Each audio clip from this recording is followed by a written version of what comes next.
2 days ago, as Jews around the world marked the murder of 6 million, a major new study confirmed that 2025 was the deadliest year for anti-Semitic violence in over 30 years. So today I want to ask a simple but serious question. What actually protects us? And maybe more importantly, what doesn't? I'm Ilana Maisel Diamant, and this is Basic Law. Now, before we get into it, as we're recording, one of the biggest legal, political, and judicial stories in the scope of Israeli history is taking place at the Supreme Court right now. The case revolves around whether the court can or should force the dismissal of Minister Ben-Gvir without any criminal basis to do so. And this case goes to the heart of governance and may well provoke a massive standoff between the coalition and the court. But because it's happening right as we're recording, I'll be addressing it in our next episode and focusing today not on the Israeli chaos, but on something that I believe Israel offers to Jews around the world. And so with that, let's return to the state of anti-Semitism. The numbers. Tel Aviv University released its annual anti-Semitism report this week. 20 Jews were murdered in anti-Semitic attacks last year, 15 at a Hanukkah celebration at Bondi Beach in Sydney, 2 at a Manchester synagogue on Yom Kippur. Overall incidents stayed elevated after the Gaza ceasefire, described by researchers as a normalized reality. The same report noted that physical assaults rose even in countries where overall incident totals declined, and that across the globe, anti-Semitic incidents remain dozens of percentage points higher than in the period before the war. And as we've often mentioned here, in the United States, the FBI's 2024 data recorded the highest number of anti-Jewish hate crimes since the agency began tracking in 1991. Jews are just 2% of the American population, and they were the victims of 70% of all religion-based hate crimes. Now, not so long ago, many more Jews felt safe in many more places. According to the AJC's 2025 survey, more than 9 in 10 American Jews now feel less safe as a Jewish person in the U.S., and that was up from 77% just a year earlier. 55% said that they changed their behavior out of fear of anti-Semitism in the past year. 41% have stopped openly displaying signs of their Jewish identity in public, and 30% now avoid certain places or events entirely. There have been dramatic changes in just a few years, and now we have come to the unbelievable point where many of you can probably recall at least one horrific event of anti-Jewish violence that drew international coverage. Maybe it was the May 2025 murder of 2 young Israeli embassy staffers, Yaron Lashinsky and Sarah Milgram, a couple of days away from getting engaged. Or there was last month's Hezbollah-inspired attack when a man drove a truck laden with gasoline and fireworks into Temple Israel in Michigan. Other recent attacks include 3 Canadian synagogues shot at, a synagogue in Liège, Belgium bombed, and a synagogue in Rotterdam set on fire. In January 2026, a synagogue in Jackson, Mississippi was set ablaze with Torah scrolls destroyed. Meanwhile, Holocaust denial is spreading fast on social media. And the International Court of Justice, built from the rubble of World War II, is hearing a genocide case against Israel brought by South Africa and joined by more than a dozen countries. And on and on and on the examples go. The sharp spike in anti-Semitism, really in several different forms of anti-Semitism all at once from many directions, has lots of root causes. And none should take away from the moral culpability of those who foment anti-Semitic views and actions. But what's more interesting to me is to what extent those affected can do something about it in the short and long term. And here, I think we should focus on the question of whether we are assessing the threats against us correctly, and whether the sizable efforts that we put into combating anti-Semitism already, I'll focus mainly on Holocaust education today, are yielding or even can yield the results that we would like. Today, 29 American states require Holocaust education in schools. Countries from Austria to Australia have passed laws mandating Holocaust education, and some ban Holocaust denial outright. The U.S. Holocaust Memorial Museum runs on well over $150 million a year through public and private funding. Overall, we're just talking about hundreds of millions of dollars and national, state, and local efforts around the world to raise awareness of this issue in the belief that such education increases tolerance and provides tools to nip societal hatreds and state fascism in the bud.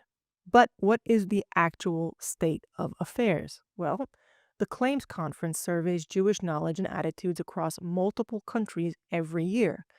And on almost every metric you might imagine, basic Holocaust knowledge, recognition of anti-Semitic tropes, awareness of what happened, the numbers are moving in the wrong direction. Nearly half of Americans can't name a single Nazi camp or ghetto. 1 in 10 young Americans believes Jews caused the Holocaust. And meanwhile, hate crimes are at record highs. So I do think that the question deserves to be asked of whether advocates of the current modes of Holocaust education have correctly identified the threat and its answers. Now, there is a serious school of thought that places at least some of the blame for the inadequacy of our response to modern anti-Semitism on the way that Holocaust education was built. I find parts of it compelling and I do want to share it, but I do it in full admiration of the people and the organizations who have devoted themselves to this laudable mission regardless. Holocaust education in the West was designed primarily to teach everyone a universal lesson about tolerance and prejudice. The assumption was that Jew hatred had been solved. And critics suggest that 3 things went wrong with that paradigm. The first is that this approach was built for a world with living memory of World War II and the Holocaust. A 2025 RAND survey found that the most widely used teaching materials focused almost entirely on the horrors and say almost nothing about the anti-Semitism that enabled them. Historian Daniel Green says that the assumptions behind our curricula are simply, quote, incapable of meeting the conditions we face today. Second, attempts to make the Holocaust more understandable and accessible by universalizing its story to one of intolerance and political turmoil erased what makes anti-Semitism unique because it's not a generic hatred. It has a specific logic, a centuries-old tradition of casting Jews as the hidden source of society's ills. Dara Horn, in her book People Love Dead Jews, and her 2023 Atlantic essay, Is Holocaust Education Making Anti-Semitism Worse?, puts it directly. The bedrock assumption that has endured for nearly half a century is that learning about the Holocaust inoculates people against anti-Semitism. But, she says, it doesn't. In other words, using dead Jews as symbols is not necessarily helping the living ones.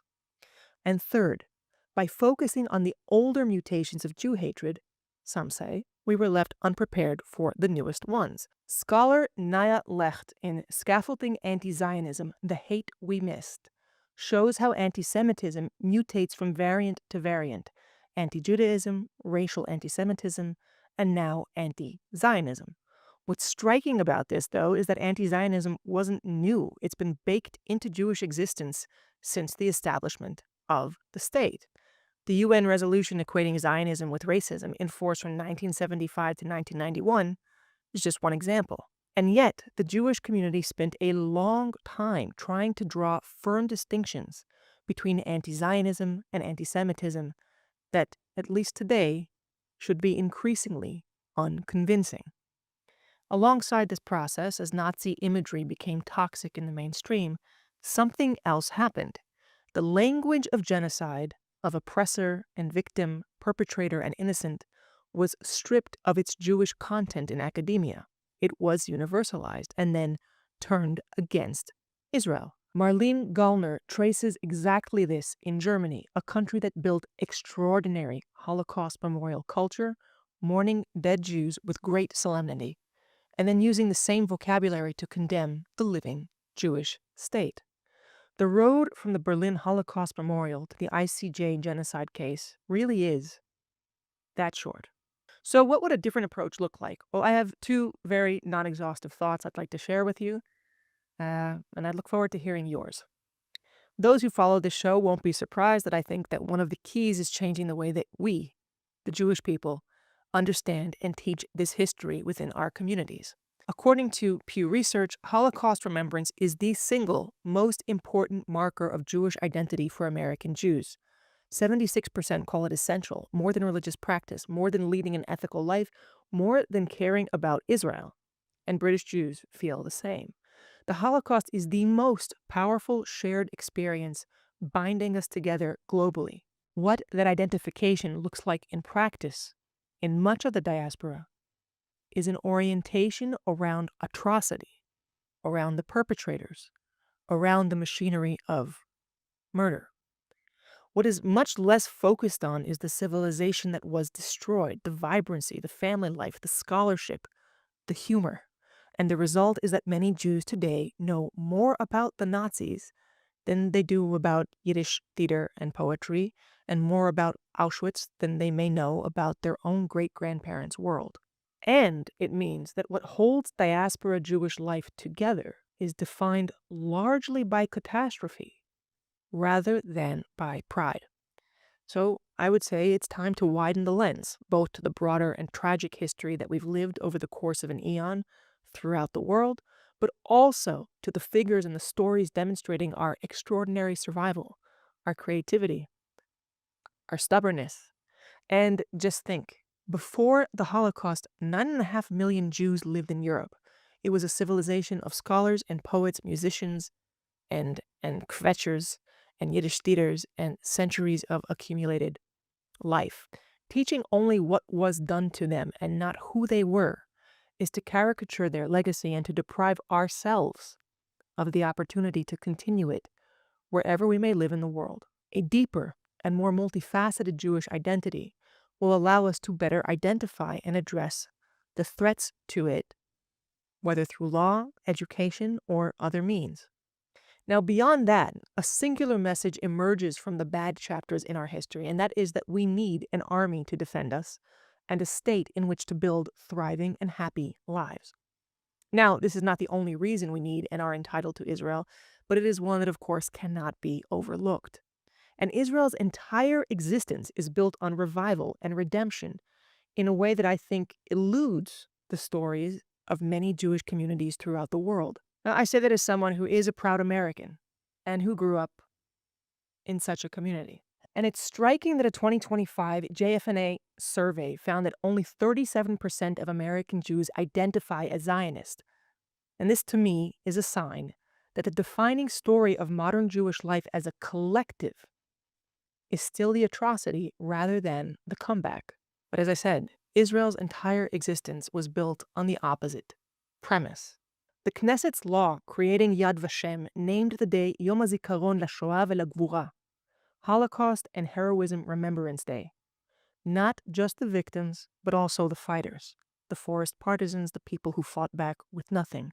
And that was a deliberate choice. The lesson to take beyond the tragedy is one of Jewish courage. And the state emerged from and gives effect to that courage. Every Israeli leader, right or left, has carried that belief. In 1981, Menachem Begin ordered the destruction of Iraq's Osirak nuclear reactor. This was condemned by the Security Council and the Reagan administration. Begin had a press conference 2 days later to say, another Holocaust would have happened in the history of the Jewish people. Never again, never again. We shall defend our people with all the means at our disposal. That statement became doctrine, if imperfectly applied.